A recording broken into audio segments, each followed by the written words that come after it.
now with this close to my head, but good afternoon, everyone. So June was the Pride Month, and cities across the world were seen celebrating their support for the LGBTQ rights movement with parades, marches, parties, and festivals, all marking the 50th anniversary of the Stonewall riots. And I was here doing what I love doing, which is scrolling through my Instagram account like most millennials. And I noticed that my phone was flooded with the images of the rainbow, and I actually felt like the unicorn. It seemed like half the brands that I was following on social media had changed their profile of theirs to some sort of rainbow design, marking the beginning of the LGBTQ plus Pride Month. So across the world, brands were actually signaling their support for the LGBTQ rights movement in their marketing, hoping to drive sales, earn media, social impressions, and awareness. But that is one objective that is very dubious to me. In 2016, there was a new wave in marketing and branding. A wave of global brands took an alternative route to their marketing strategies by including messages seeking for social change, justice, and reconciliation. So instead of focusing on traditional marketing strategies that tend to highlight the USP of the product, brands were now pushing out campaigns with political messages. And while some of these were received really well, there were others that received the ire of the public. So why were we seeing this new wave in marketing and branding? And why had brands suddenly started to care? According to a study conducted by Girl Up with over 3,500 girls in over 7 countries between the ages of 14 to 19, 65% of the respondents stated that buying from brands that give back to the community was important. 72% of the respondents stated that buying from brands that are environmentally friendly was important. 65% of the girls felt that it was important for brands to take a stand on social issues. But more than half of the girls interviewed and surveyed said that their personal values or beliefs impacted or influenced the brands they bought. So clearly, the Gen Z cares. Young consumers like you and I are socially and politically conscious, and we are willing to back our social values with our shopping habits.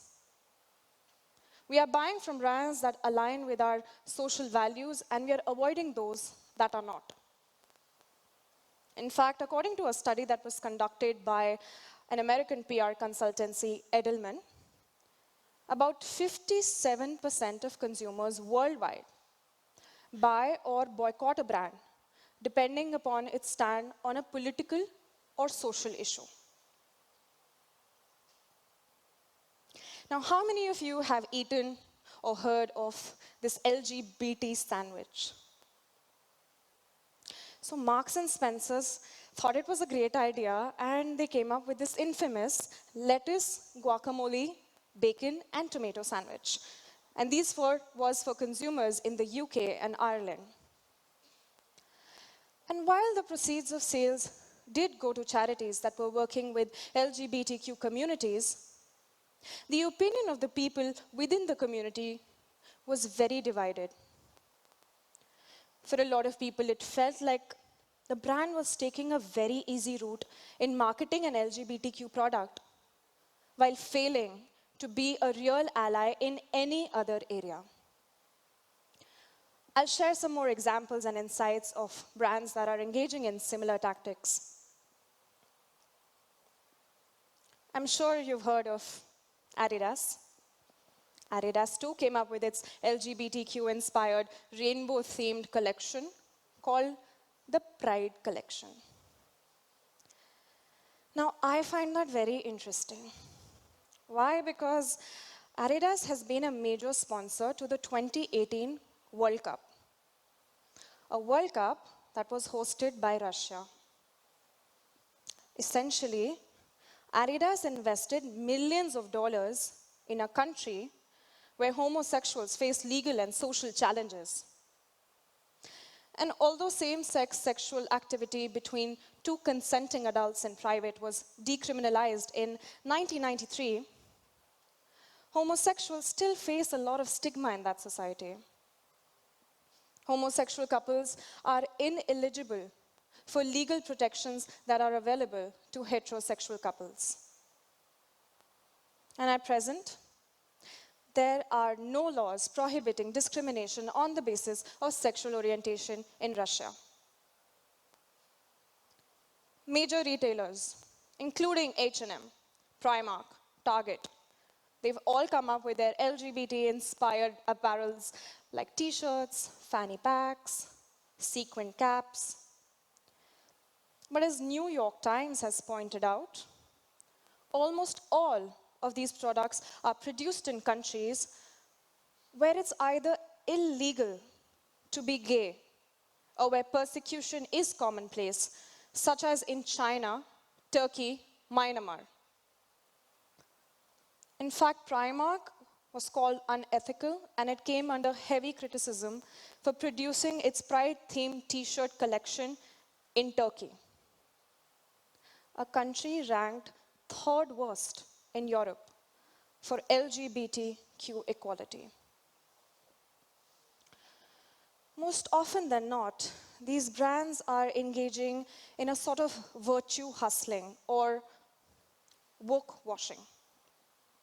So woke washing is when an individual, a brand, organization says or does something that indicates their advocacy or their support for a particular cause, yet they continue causing harm to other vulnerable communities. In the Indian context too, we had Ola, Uber, Swiggy, Zomato, all changing their logos in some sort of Vibgyor hue.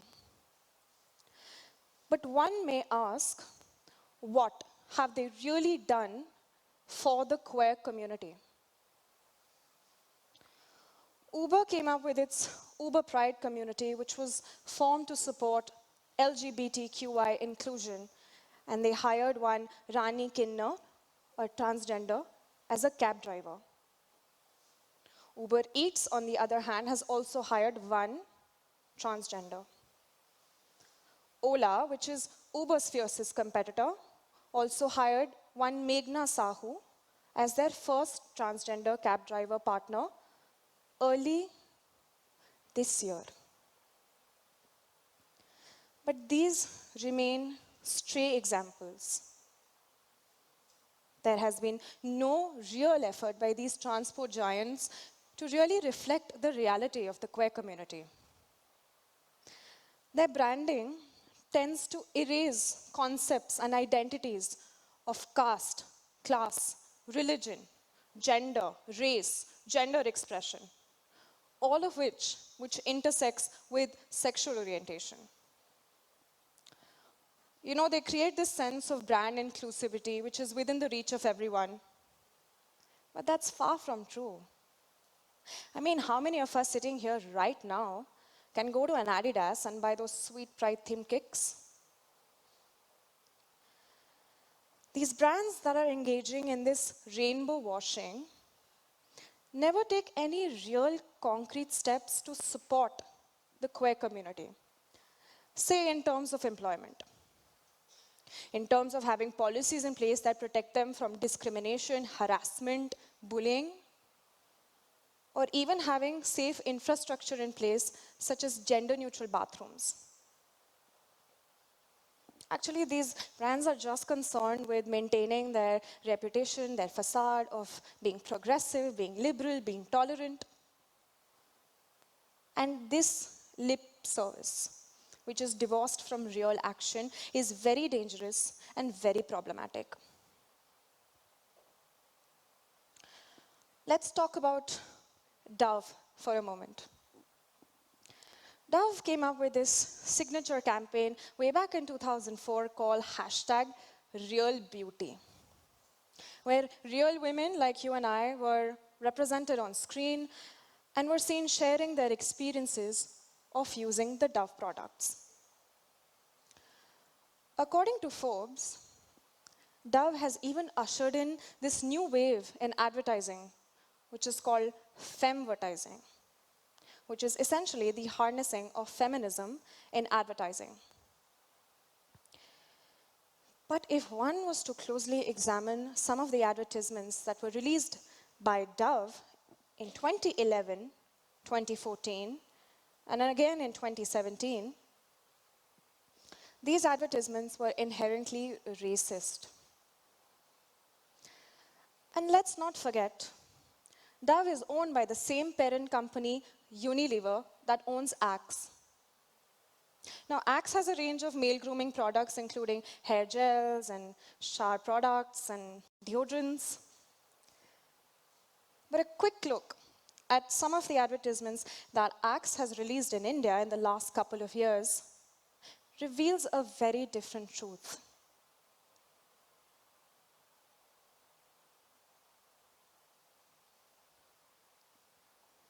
As is obvious, these advertisements reek of sexism and misogyny. I remember a time when I was in Geneva way back in 2016 and I saw a Wrangler's advertisement. And it stuck with me. It stuck with me because of how bizarre and absurd it was. So the tagline said, "More than a bum." Ironically, the camera panned at the backsides of artists, activists, entrepreneurs, journalists, and other women. And this defeated the entire purpose of the advertisement. And yes, we women know that we are more than a part of our body and do not need a Dove or a Wrangler to come tell us that we are beautiful the way we are.